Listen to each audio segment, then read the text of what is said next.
What I saw was a white, completely smooth vehicle that appeared to be a flying saucer. It was constructed in the shape of a modified circular egg, being equal in length and shape from all sides, as I would learn as I watched the video.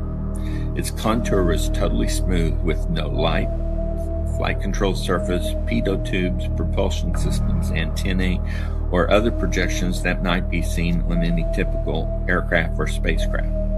While it was generally spherical, it was about 20 feet in length, I would guess. It had a type of beam or equatorial region, with about 60% of the craft being above this region and 40% of the craft being below this region. A shallow dome could be seen at its apex. It was completely white with no seams, rivets, or other clues to its construction. The only exceptions were a pair of vertical and horizontal black rectangles that had been painted, and I assumed these markings were to be used when evaluating a test vehicle, because I had seen them on some of the test aircraft. The three vertical rectangles were only on the upper section of the vehicle, located at what I would call the 3 o'clock, 6 o'clock, and 9 o'clock positions.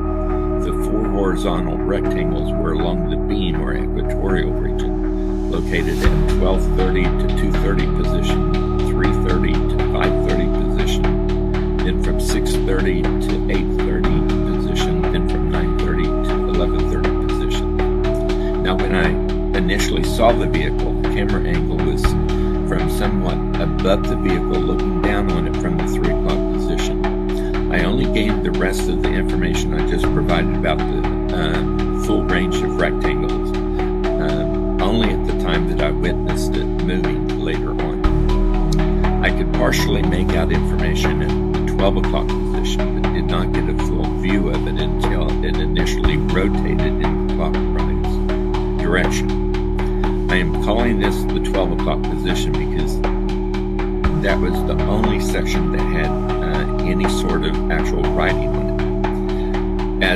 As I saw it move, I was extremely surprised to see that just above the beam it said U.S. Air Force, and just above that was the flight insignia for U.S. aircraft, which is a blue circle with a white star on it, with red and white bars extending to the left and right of the blue margins. As I mentioned, there was a shallow blended dome to the apex of the vehicle, and here a pole extended straight up from the vertex of this dome. The pole was then attached to what appeared to be umbilical hoses that were twirled around each other, and these extended from above the vehicle and upward out of my sight.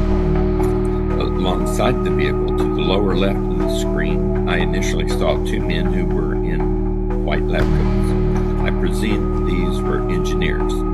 To the right side, there were three technician-type people walking around in full-body suits similar to what I would refer to today as Tyvek suits. It was the comparison of the people to the craft that caused me to estimate that it was 20 feet in length. There was a warning sound that went off, and all of the people moved out of the way. While this was happening, I turned to the major to my left and asked, who would build a vehicle like that? He said he could not tell me. I then asked, why would we design a craft configured like that?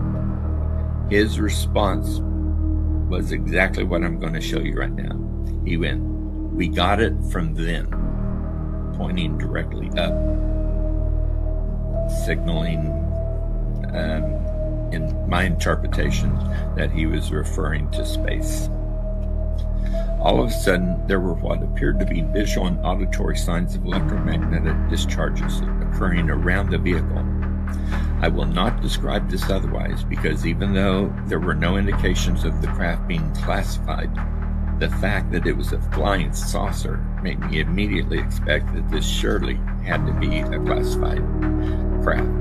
As such, I do not wish to disclose any information that might indicate its method of operations, propulsion, or other characteristics that might still be used by it or by even more advanced craft within the current inventory of the United States. The craft rose from the concrete so smoothly that had I not been watching closely, I would not have recognized the motion. The picture you see is my poor attempt to show what it looked like. It then smoothly rotated one complete cycle going clockwise, then did the same rotation in the counterclockwise position. At the end of this, it was once more in the same position it had been in when it initially rose from the floor. It then moved to the right and left, then forward and backward, which I assumed was simply testing the controls for its motion. All of these actions seemed routine, noting that it was a flying saucer. However, what it did next surprised me greatly. The vehicle rose from the front of the craft, tilting to a 45-degree forward angle of attack, but absolutely maintaining its stationary position over the floor from where it had risen. I gave an exclamation about this, and the Major commented that he thought this would blow me away.